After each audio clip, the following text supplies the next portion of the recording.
सभी का स्वागत है यूपी टेट के एक और बेहतरीन क्लास में। जी हाँ दोस्तों, हम आपको डेली यूपी टेट के लिए प्रैक्टिस सेट करा रहे हैं। अगर आप भी चाह रहे हैं पहली बार में यूपी टेट पास होना, तो इस हमारे फ्री प्रैक्टिस बैच से ज़रूर जुड़िएगा। यहाँ पर हम आपको हिंदी में 30 नंबर दिलाने की पूरी कोशिश कर रहे हैं। साथ में अगर आपका सहयोग रहा तो हम 30 में 30 हिंदी ला कर रहेंगे। ठीक है, तो चलिए क्लास को स्टार्ट करते हैं। आज की क्लास होगी हमारी हिंदी की, जिसमें हम पढ़ने वाले हैं बहुत ही महत्वपूर्ण टॉपिक वो है जो हर बार परीक्षा में आते हैं। टॉपिक होगा हमारा संधि, विलोम, समास, पर्यायवाची, मुहावरे। तो यहाँ से इतने महत्वपूर्ण प्रश्न हम आपको प्रोवाइड करेंगे। तो यहाँ से अगर प्रश्न पूछा गया तो यहीं से प्रश्न आएंगे। चलिए क्लास को स्टार्ट करते हैं। टॉपिक वाइज प्रैक्टिस सेट कराते हैं। हर टॉपिक से 4-5 प्रश्न डेली प्रोवाइड कर रहे हैं। पहला टॉपिक होगा हमारा संधि से बनने वाले महत्वपूर्ण प्रश्न। चलिए क्लास को स्टार्ट करते हैं। पहला प्रश्न देखते हैं क्या कह रहा है। पहले प्रश्न में कहा जा रहा है कि निम्नलिखित में से वह कौन सा शब्द है जिसमें गुण संधि पाया जाता है। तो मतलब यहाँ पर गुण संधि का पूछा जा रहा है। ठीक है, तो ए ऑप्शन का है गंगोदक, बी ऑप्शन प्रत्येक, सी ऑप्शन देवालय और डी ऑप्शन इनमें से कोई नहीं। चलिए बताइए कि गुण संधि किसमें होगा। तो अगर बात करें, देखिए देवालय में कौन सी संधि होगी। सबसे पहले बताइए देवालय में कौन सी संधि होगी। तो देवालय में संधि होगी वृद्धि संधि। ठीक है, नोट करते चलिए, मैं अभी बता रहा हूँ। चलिए वृद्धि संधि हो जाएगी देवालय में। बात करें प्रत्येक में कौन सी संधि होगी। तो प्रत्येक में प्रतिधन एक होता है, तो प्रत्येक में यण संधि हो जाएगी। ठीक है, और जो बचा हमारा गंगोदक, यह हमारा हो जाएगा क्या। तो यही हमारा ऑप्शन सही हो जाएगा, क्योंकि गंगोदक में जो है गुण संधि पाया जाता है। ठीक है, तो इस प्रश्न का उत्तर हमारा ए ऑप्शन सही हो जाएगा। चलिए आज की क्लास अगर आपने देख लिया तो आप खुद जान जाएंगे हम आपको यूपी टेट की तैयारी किस प्रकार से कराने वाले हैं। चलिए बात करेंगे अगले प्रश्न की। तो कहा जा रहा है कि निम्नलिखित में से वह कौन सा शब्द है जिसमें अयादि संधि पाया जाता है। तो यहाँ पर 4 ऑप्शन में से अयादि संधि किसमें होगा, यही आपसे पूछा जा रहा है। ए ऑप्शन कर रहा है भानुदय, बी ऑप्शन कर रहा है नयन, सी ऑप्शन कर रहा है महर्षि और डी ऑप्शन कर रहा है इनमें से कोई नहीं। चलिए बताइए किसमें अयादि संधि पाया जाएगा। जल्दी से कमेंट करिए। चलिए जल्दी कमेंट करते रहिए। अगर बात करें, देखिए सबसे पहले हम बात करेंगे ए ऑप्शन की। तो भानुदय दिया गया है। भानुदय में कौन सा संधि होगा। तो भानुदय में होगा दीर्घ संधि, ये जानते रहिएगा। ठीक है, अब यहाँ पर दिए गए नयन, नयन शब्द दिया गया, तो यही हमारा उत्तर जो होगा नयन में जो होगा अयादि संधि होगा। लेकिन एक ऑप्शन और दिया गया है, वह है महर्षि। अब आप बताइए कि महर्षि में कौन सा संधि होगा। चलिए कमेंट करिए कि महर्षि में कौन सी संधि होगी। तो इसका संधि विच्छेद महाधन ऋषि होता है, आप भी जानते हैं। तो यहाँ पर जो संधि होगा वह होगा गुण संधि। ठीक है, तो महर्षि में गुण संधि होगा, भानुदय में दीर्घ संधि होगा और नयन में अयादि संधि होगा। ठीक, यहाँ से हमारा उत्तर क्या निकला, बी ऑप्शन सही हो जाएगा। चलिए आगे बढ़ते हैं। अगला प्रश्न देखते हैं क्या कह रहा है। अगले प्रश्न में कहा जा रहा है देशांतर में कौन सी संधि है। ये वो प्रश्न है जो बहुत ही इंपॉर्टेंट है, कई परीक्षाओं में पूछे गए हैं और साथ में आपकी परीक्षा में आने के चांसेज भी हैं।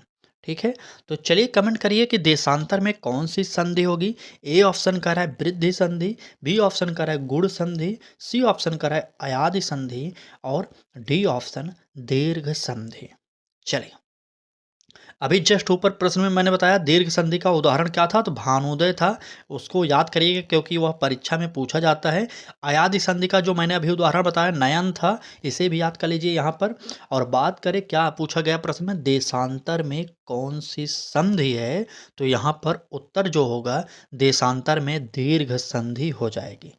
ठीक है, तो देशांतर और भानुदय दोनों में दीर्घ संधि होती है, ये याद करिएगा।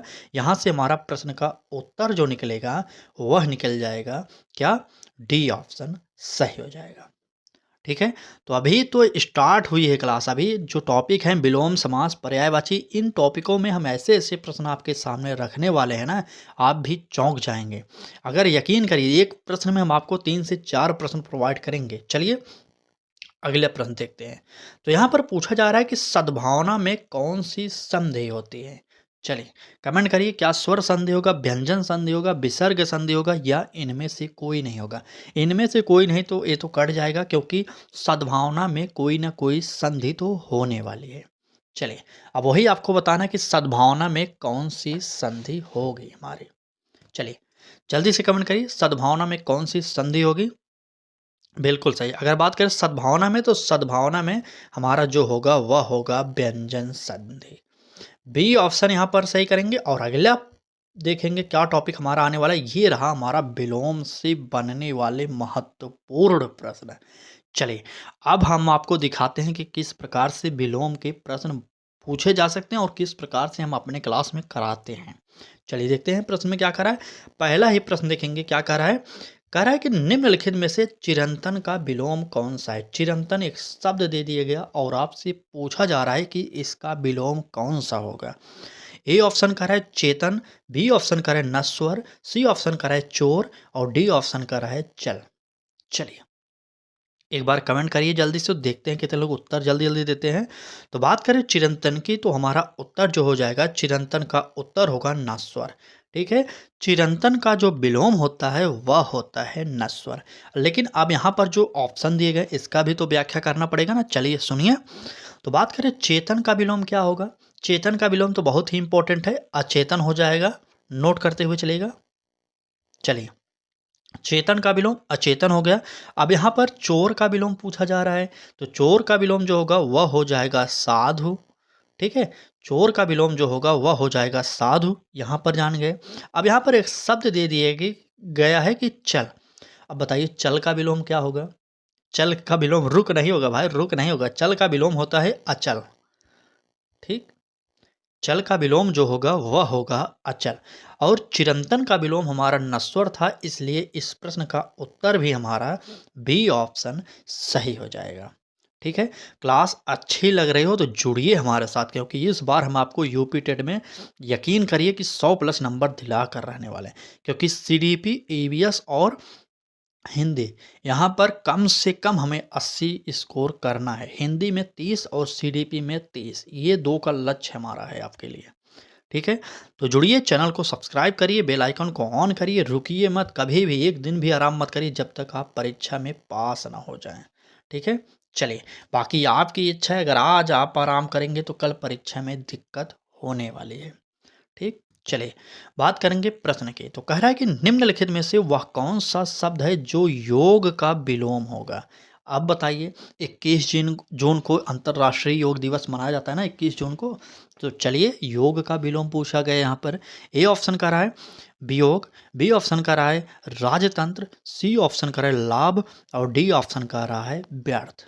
चलिए यहाँ पर ऑप्शन को देखकर एक बात तो पता चल गई, जो अंतर्राष्ट्रीय योग दिवस मनाया जाता है वो वाला योग नहीं है यहाँ पर। ठीक है, तो क्या होगा इसका उत्तर, तो बताइए जल्दी से। चलिए तो बात करेंगे, योग का विलोम जो होता है वह होता है विलोम। ठीक है, योग का विलोम नहीं होगा, योग का वियोग होता है विलोम। ठीक है, योग का जो है विलोम अगर पूछा जा रहा है प्रश्न में तो वो हो जाएगा वियोग। ठीक है, ए ऑप्शन हमारा सही होगा।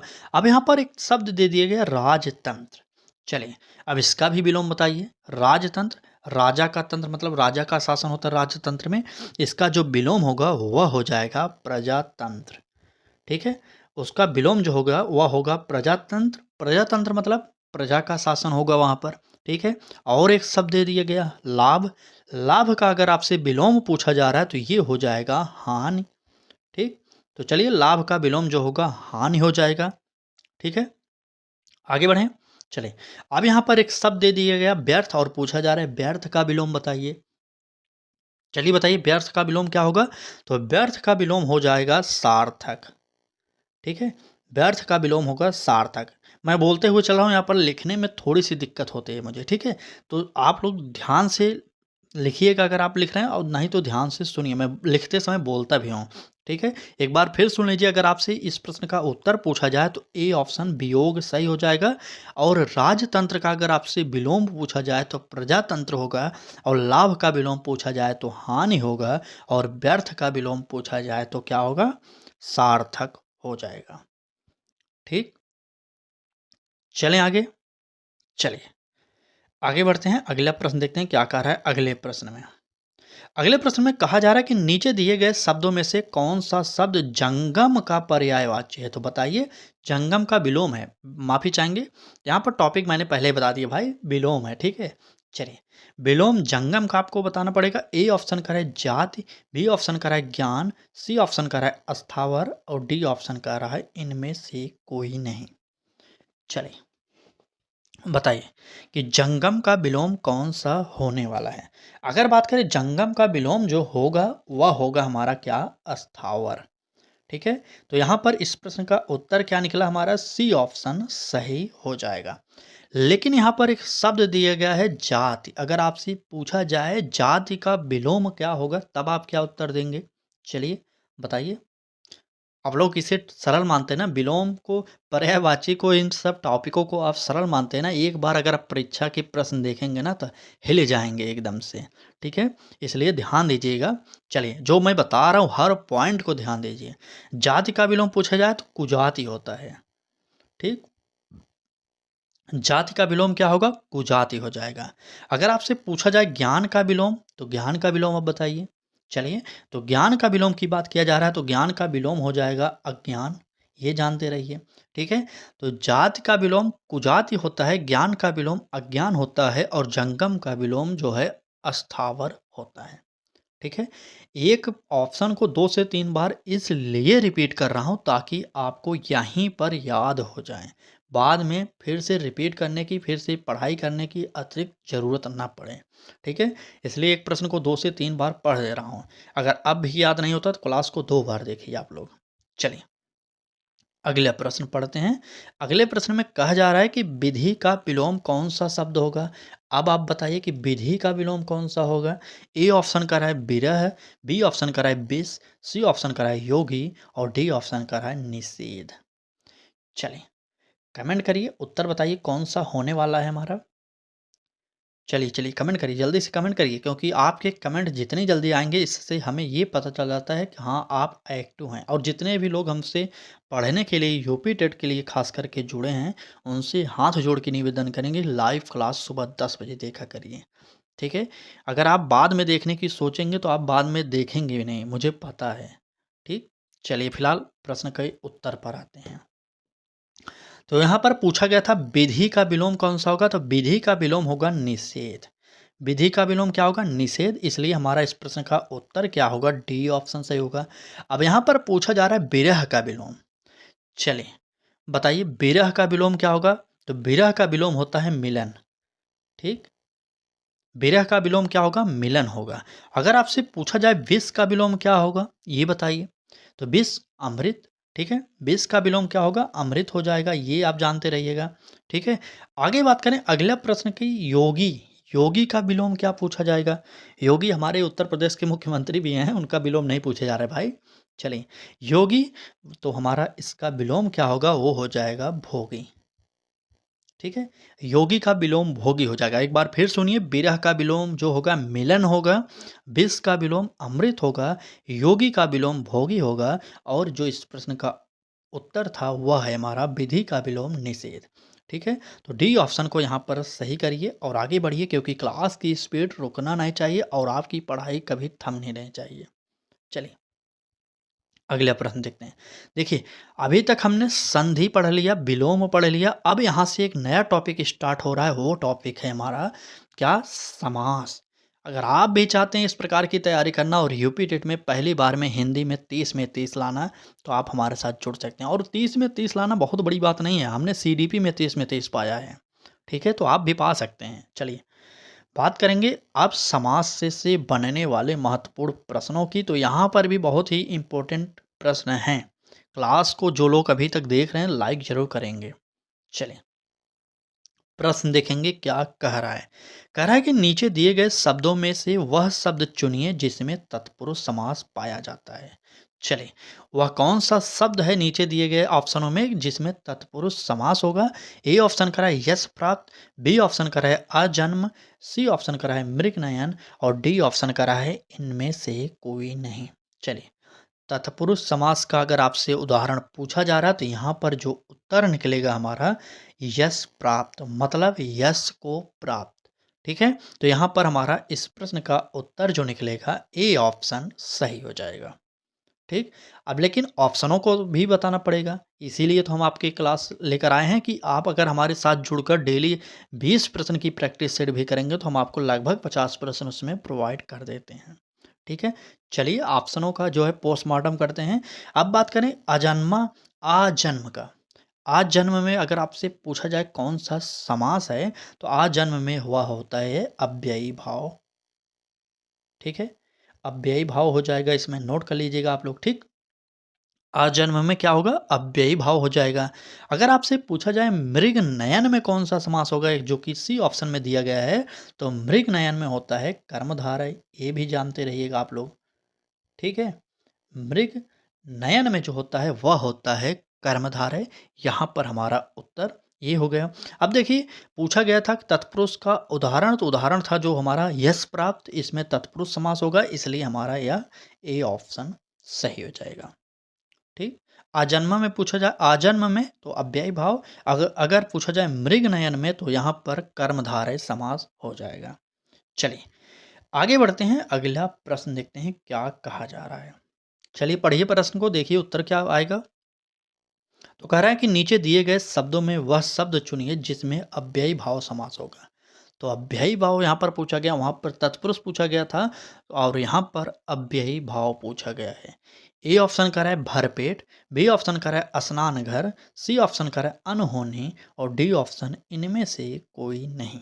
चलिए अब बताइए कौन सा होगा यहाँ पर अव्ययी भाव समास का उदाहरण कौन सा है यहाँ पर, मतलब उदाहरण क्या, ऑप्शन कौन सा सही होगा। चलिए बताइए। बात करें अव्ययी भाव समास की तो यहाँ पर जो उत्तर निकलेगा वह होगा भरपेट, मतलब ए ऑप्शन। ए ऑप्शन में हमारा जो है अव्ययी भाव समास होगा, इसलिए इस प्रश्न का उत्तर जो होगा क्या होने वाला है, ए ऑप्शन। ठीक है, अब यहाँ पर एक शब्द दिया गया है कि स्नान घर। अब आपसे पूछा जा सकता है ना कि स्नान घर में कौन सा समास होगा, तो बताइए जल्दी से स्नान घर में कौन सा समास होगा। चलिए बिल्कुल सही। बात करें स्नान घर में तो यहाँ पर जो होगा तत्पुरुष समास हो जाएगा। ठीक है, तत्पुरुष समास होगा, आप लोग नोट कर लीजिएगा। ठीक, अब यहाँ पर दिया गया अनहोनी और आपसे पूछा जा रहा है कि अनहोनी में कौन सा समास होगा, तो अनहोनी की बात किया जा रहा है तो यहाँ पर क्या होगा, बहुब्रीहि समास हो जाएगा। ठीक, बहुव्रीहि समास हो जाएगा, नोट करते हुए चलिएगा। ठीक है, तो क्या निकला, अव्ययी भाव समास का उदाहरण जो था, जो ऑप्शन था वह ए ऑप्शन सही था हमारा भरपेट। और बात करें स्नान घर किसका समास क्या होगा, तो वह है तत्पुरुष। और क्या दिया गया अनहोनी में कौन सा समास है, वहां पर है हमारा बहुब्रीहि का। ठीक, चलिए आगे बढ़ते हैं, अगला प्रश्न देखते हैं। अगले प्रश्न में पूछा जा रहा है कि उपयुक्त में से कौन सा समास जीवन मुक्त शब्द में पाया जाता है। अब यहाँ पर क्या पूछा जा रहा है कि जीवन मुक्त एक शब्द दिया गया है, वहाँ पर कौन सा समास होगा। ए ऑप्शन का है द्वंद्व समास, बी ऑप्शन का है तत्पुरुष समास, सी ऑप्शन का है बहुब्रीहि समास और डी ऑप्शन का है कर्मधारय समास। चलिए बताइए कौन सा उत्तर होगा, जीवन मुक्त में जो है कौन सा समास होने वाला है हमारा। चलिए एक बार कमेंट करिए आप लोग। ठीक ठीक, एकदम सही, एकदम सही उत्तर दे रहे हैं, बिल्कुल सही उत्तर क्या निकला हमारा, तो जीवन से मुक्त इसका विग्रह हो जाएगा और इसका उत्तर होगा तत्पुरुष समास। ठीक है, अगर आपसे विग्रह पूछा जाए तो जीवन से मुक्त होगा और जो हमारा तत्पुरुष समास होगा।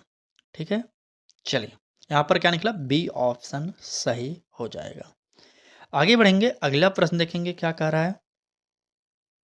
अगले प्रश्न में कह रहा है कि निम्नलिखित में से द्वंद्व समास किसमें पाया जाता है, बताइए द्वंद्व समास किसमें पाया जा रहा है। ए ऑप्शन कर रहा है देवासुर में, बी ऑप्शन कर रहा है देशगत में, सी ऑप्शन कर रहा है धनहीन में और डी ऑप्शन कर रहा है क्या, इनमें से कोई नहीं।